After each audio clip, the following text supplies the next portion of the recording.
Episode 8 of Gen V opens with Kate and Sam on one side of the moral spectrum and Marie, Jordan, and Emma on the other end of the moral spectrum.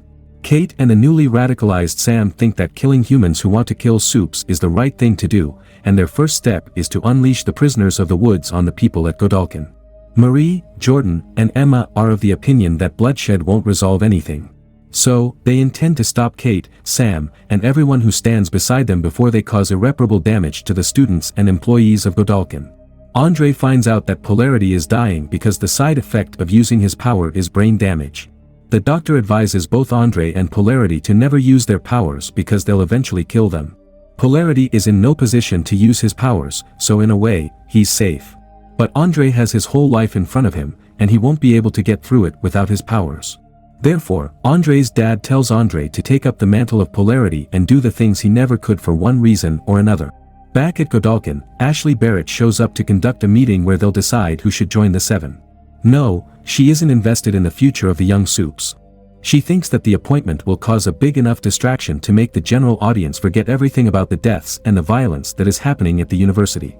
Kate releases the prisoners of the woods and motivates them in a very Magneto-esque way to kill all the humans who are responsible for the ill treatment of the Supes. The highly impressionable kids listen to Kate's orders diligently because, for the first time, someone is treating them like Supes and not like test subjects. Kate's minions unleash hell on Godolkin. They unapologetically kill anyone who isn't a Supe. Marie, Jordan, and Emma get to the woods, and they realize that Kate, Sam, and the rest of the Supes have escaped. Marie orders Emma and Jordan to go and get the humans to safety. Social media Jeff comes across a feral Supe and uses the supersonic sound emitter device to kill her. But he fails to see Kate creep up behind him and put him under a spell. Kate proceeds to take Jeff outside and pushes him to kill himself publicly and on live stream. Ashley finally realizes that yet another disaster is unfolding right in front of her eyes in Godolkin. She keeps asking for Indira because she doesn't know that Indira is dead. Sam interrupts Adam Burke's audition class and almost kills him. Emma stops him from doing so and tries to reason with him. However, Sam has become too radicalized to listen to anyone, and that includes Emma. He insults Emma by saying that she's selfish, and he resumes his killing spree. Emma, surprisingly enough, shrinks, and that confirms the fact that Emma doesn't have to puke or eat to get small or big. Her powers can be controlled mentally. In this case, Emma was feeling small due to Sam's insults, and that's why she literally became small. If she starts feeling confident, I'm sure that she'll grow big. Kate calls up Andre and asks him to join her fight. She sees that Sam is struggling to differentiate between reality and fiction as he keeps talking to an imaginary version of Luke about the morality of killing people. She assumes that this is a result of Sam's emotions. So she makes him forget how to feel, thereby turning Sam into a merciless killing machine. Marie finds the lockdown button and presses it. Initially, it seems like that'll only activate all the large impenetrable gates all over the institution.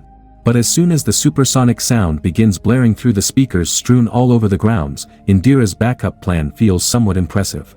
That said, soon after this display of genius, one of the recently released Supes uses his supersonic powers to fry the sound devices and makes the lockdown protocol look like a juvenile attempt at protecting oneself from literal, overpowered superheroes.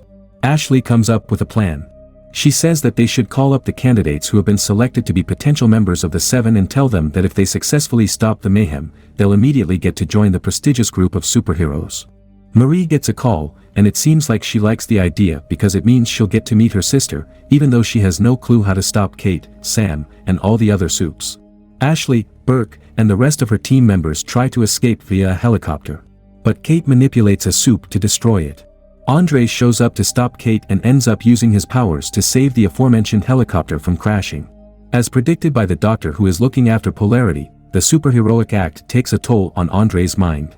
He shrugs it off and joins Marie in her attempt to reason with Kate. That doesn't work out as Kate unleashes Maverick, the son of Translucent, on Marie and Andre. Marie tells Andre to go after Kate while she takes care of Maverick. Initially, Maverick manages to beat the living hell out of Marie because she can't see him. However, Marie remembers Newman's words about detecting blood activity and discovers Maverick's heartbeat. As soon as she locates him, she knocks him out. Andre tries to connect with Kate, but instead gets knocked down by Sam. This leads to a horribly edited fight between Sam and Andre. The shot choices and the decision to cut after every 2 seconds are just baffling to me. Thankfully, Andre knocks him out with an electric baton. As if all the talking that has already happened during the climactic battle of Gen V wasn't enough, Marie engages in a dialogue with Kate yet again. Predictably enough, that goes nowhere because Kate has gone insane. Marie notices Jordan getting attacked from all sides, and she uses her blood powers to save them, as well as the Vought employees who are trapped inside a helicopter.